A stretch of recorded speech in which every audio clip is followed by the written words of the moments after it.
Jochen, we heard some terms like Guestology, client journey, touch points, online, offline. Can you tell us something more about that?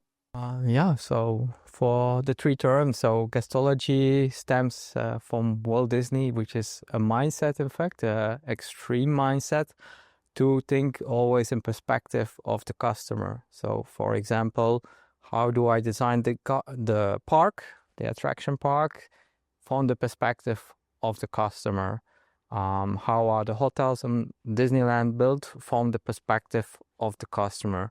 So Guestology is in fact a mindset in order where you prioritize always the customer first. You know, in the experience, and Walt Disney was famous for that. Now, the second one is client journey. So yeah, as a client, we interact, communicate with corporations, with companies.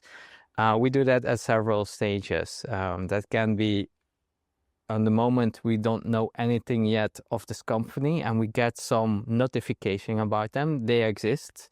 We see the products, they get interested. And so we have a whole funnel, in fact, where we go to stages from the moment that we start knowing about this organization to the moment that we get an interest, to the moment we are contemplating to buy, to the moment we really buy on site or online. And this goes beyond as well. Yep. So the funnel doesn't start with the purchase, but it goes further to, after sales care, for example, a follow-up mail, or you are registered in the CRM, so the customer relation management system, in order for you to get maybe on your birthday an email, or maybe for the next promotions that you will see on Instagram appearing. So this is a constant journey that you live, in fact, with the organization or the company, which is called customer journey. And in this customer journey, you have the touch points, as you say. So touch points is really like the single interaction that you have. For example, you make the purchase online. This is a specific touch point along this journey. They have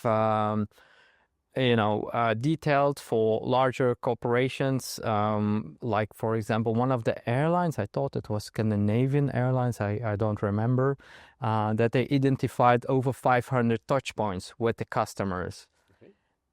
Well, as such, your chain is only as good as the weakest link. So the idea is, of course, to perform consistently on each touch point, because you might drop out or the customer might drop out if there's a defect in one of them.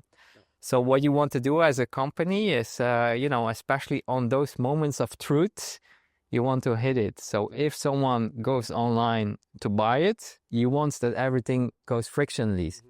So maybe there's already an account existing, so you only have to confirm your credit card has been stored from previous time. So this is a kind of experience on this very moment of truth that builds then the client journey as such. Maybe shortly as well. Of course, you cannot hit all 500 times right. There might be time that you don't hit it well, or you make a little failure, and that's all right. But the point is, how do you react on it? So what do you do to correct it as an organization towards the customer? So there is a paradox stating that, if you make a service failure, but you know to answer to it properly in a proper way, then the customer is more happy as if the failure would not have happened before. Yep. So yeah, it's a constant process also. So you can monitor this with data. So for example, if you speak on online, this is very simple to monitor.